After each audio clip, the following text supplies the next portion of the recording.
welcome to another episode of Nitty. I'm your host, Ryan Biller, and today I'll be interviewing Logan Wagner, who is the Director of Art for the Horizon magazine. Logan, thanks for being here. Yeah, of course. Appreciate it. So tell me a little bit about, for anyone who's watching this that doesn't know what the Horizon is, what exactly is the Horizon magazine? Horizon Magazines, it's like a student-run organization, so we put out a magazine twice a year, once a semester, and we have contributors that come in from all sorts of walks of the universities. We come from like illustrations, mass comm a lot, writers, all sorts of photos too. A lot of people that come together, put the publication together, and just to have something to their name to say, I made this. Right. So you're the Director of Art for the Horizon, so what exactly does that entail? Like, what is your position? What does it entail?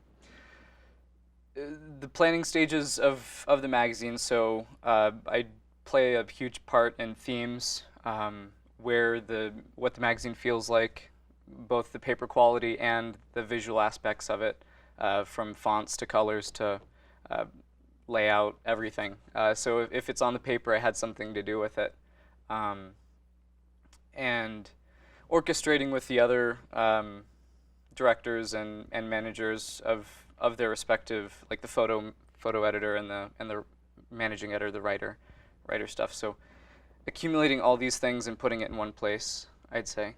In terms of creating the visual aspect, in terms of font and stylistic choices, in terms of like the design, and also the physical aspect of the issues, how do you go about making those decisions? I think there's a huge wealth of historical uses of everything. I mean, everything's been done practically, and so there's a huge wealth of things that we know. Okay, these fonts feel like this, these fonts feel like that, and the combinations of those is kind of what's new. And so that's historical is a huge part of that, and how things feel just from previous experiences from each individual. Some people have experiences with Comic Sans, for instance, right, and others more subdued.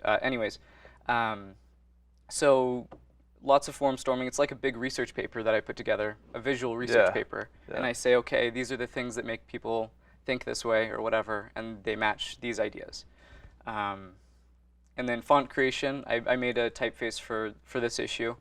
It doesn't have a name yet, but it's used in a lot of the titling, and it gives it sort of uniqueness that Horizon is, because we don't really have a set layout from semester to semester. It's always changing, and so the unique font kind of helps it in that direction. How do you guys decide the next theme for each upcoming issue of the Horizon? It can be a mess.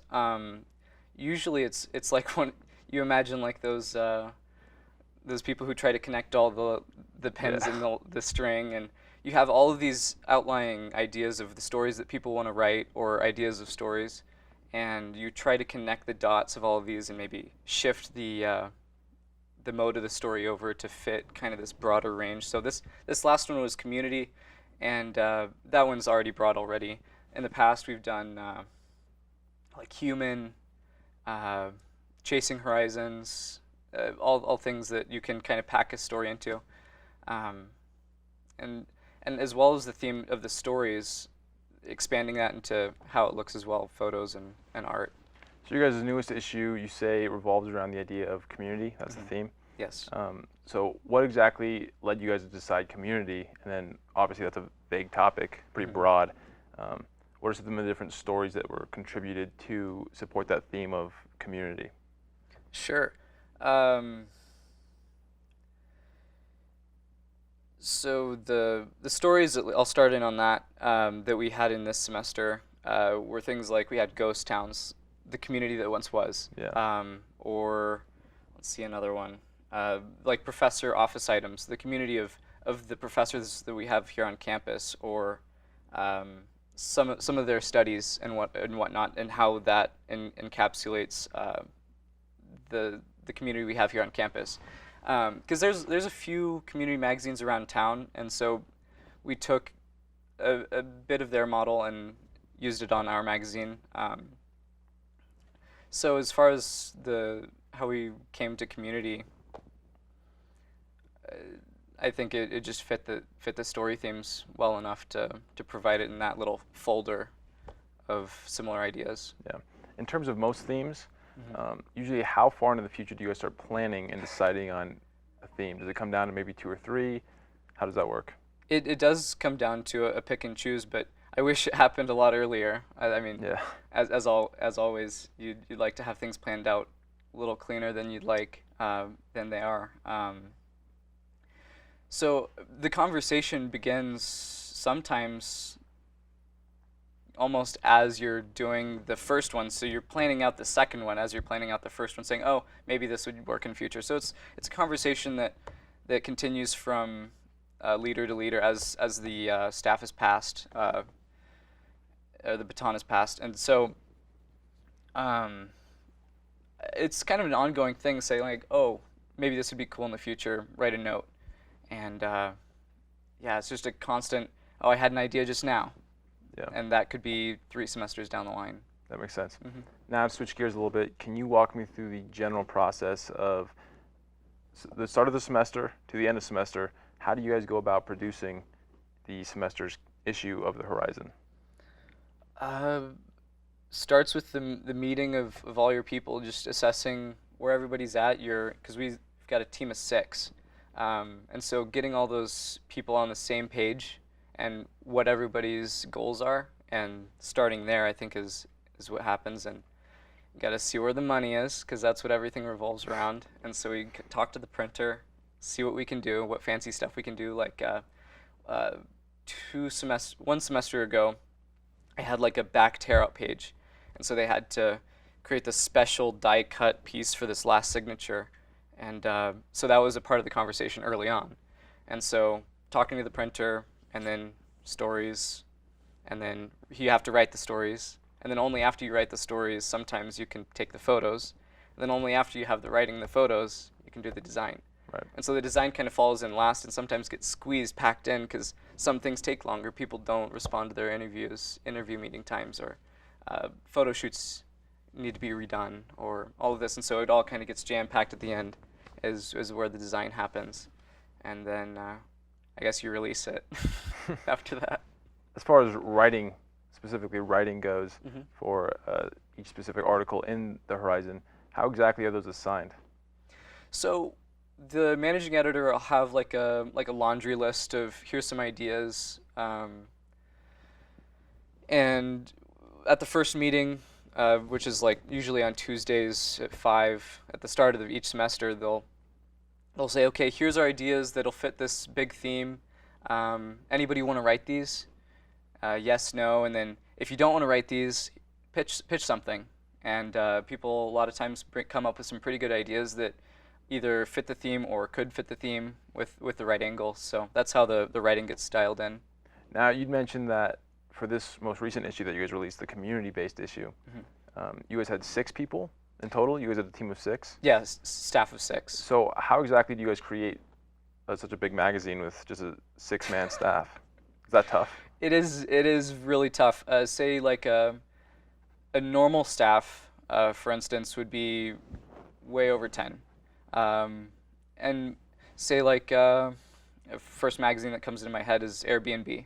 They have a really thick magazine, and they have a staff of 5 just for their ads. Oh, wow. And luckily we have some funding from school, and so we only have 1 ad director. And so he and any contributors that want to help with that handle that. And then further than that, say like Airbnb would have maybe 2 designers and 5 illustrators, and we have just me, the art director. And then writers, they have a bunch of freelance and upwards of 10 different writers in a magazine that are on staff. And so we have a smaller team. It's super compact, and we put a lot of time into it because of that. Yeah, we really survive off the contributors for sure. Because you guys have a smaller group, a smaller team, do you guys, what sort of problems do you guys ever run into in terms of producing quality content? Oh yeah, the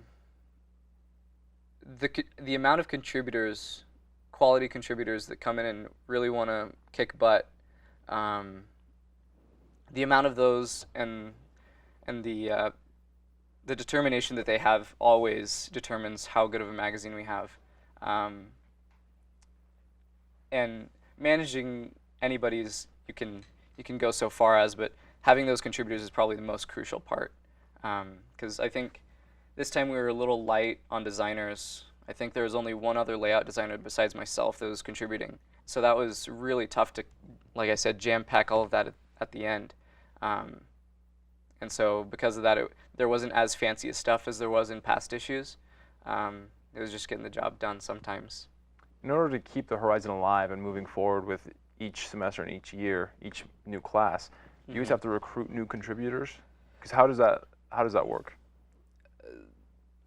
I mean, it's all interpersonal connections, really. Say you've got a friend in class, he draws really good. Would you please, please, please draw something in the magazine? Or a writer. Just trying to get all those people, and we make posters, trying to get people to the launch party, or the first meeting to start up the magazine. And bringing those people in is tough. I mean, with any club organization on campus, it's difficult to bring people in, but it's the big determinant. Yeah, I guess that. Say that part again. I was just wondering, in terms of having a smaller staff, what is kind of the future? What do you see? Foresee the future of the Horizon? What does that look like for you guys? I think the bigger side of the future, further than contributors, is filling the spots of the managers, like the directors and such of the staff. Because if you have the contributors normally lead into those staff positions super smoothly, and when you have a shortened contributor list, that staff has a shorter pool of people who could fill those spots. And so when you can't fill those spots with super strong individuals, it gets difficult when one of those few staff is maybe not fit. Right. But yeah, it's gonna be tough to with any club, Oregon campus. There's no staff member that stays for more than 4 years. There's no stability, and so it's ever changing, which is kind of exciting. Kind of nerve-wracking at the same time, Yeah. I'm sure. So now, when you look forward, you graduate not this semester, but the following semester, correct? May. Right. So after you graduate, are there a lot of other contributors who will be graduating with you? And then what do you think the future holds for the Horizon? I think most of us are seniors as staff, and growing the pool of contributors is going to be our most difficult task to replace ourselves. And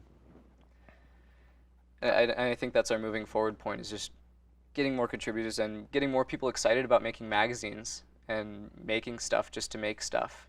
And maybe having them have experiences that'll push them forward to maybe careers in print or publications and whatnot, journalism, photos, having something that you can say, here, I made this. This is what I can make. And having some credibility to yourself, I think is where those contributors need to come in from. Now for yourself, how do you think the Horizon has helped you with your ideal career moving forward after you graduate? For sure. For me, as a graphic design major, whenever I can show an employer that I can put words where people can read them, sort of thing, just as simple as that, more at a sense of efficiency, I guess. It's impressive to see, okay, I can handle all of this content and manage all these people, and I can. That's a marketable skill, and showing that I have this marketable skill on paper is really strong. Do you have a dream job in terms of a potential magazine or anything along those lines that you would like to contribute to? Oh, there's so many cool magazines out there. I've always been a fan of Thrasher magazine. They have some really fun stuff always, and they print it pretty cheaply, which I think is cool. They don't have a huge budget, and they make a lot of room with that, and I think that's super cool. But I don't know if Dream Job is a magazine. It certainly is really fun, and I really love magazines and zines. Even there's a side topic is little zines. They're kind of unpublished things. What is a zine? It's so magazines is a big zine basically. A zine is Oh, like an gotcha. unpublished Yeah. thing that you can put out. You don't have to ask anybody permission, but zines are cool, and I like making things that you don't have to ask a whole lot of permission for to make, and that part's cool. It's pretty raw, but I think font creation is super cool, but there's not a whole lot of outlets for that. So maybe that would be the dream job, but maybe um, a little out there might not happen. Really making any, I think the thought behind any job is probably the best part. So like maybe an outdoor company, that's where a lot of my passions lie. And so maybe it's branding for REI, maybe it's the agency that handles Osprey or some of these big backpacking companies. I think that'd be super cool. Who do you think? What types of students do you think would benefit from writing for the Horizon? Because obviously you said you have interest in you're a marketing student, right? Graphic design. Graphic Yeah. design, right? So That's right. that could lead to a variety of different avenues. Oh, tons. What sorts of students would benefit from writing for the Horizon or contributing? Contributing, journalists, anybody who likes to write, or maybe not likes to write, but wants to get an idea out, because we have a managing editor, somebody who will dial in your writing. So if you have something to say, that would be a good place to say it. So journalist writing, so it's AP writing style, but and then photos is a huge one. Everybody likes taking pictures, and we had some really cool pictures this last time, of some like some of the ghost town stories especially I really liked. So anybody who wants to take photos, and then illustrators, always like those guys, and they always need to be printed on paper. Illustrators need to be in publications to have some sort of credibility. Well, they don't have to, but it is nice. And then layout people, people who do graphic design stuff. Oh, ads too. Business majors and things of that sort.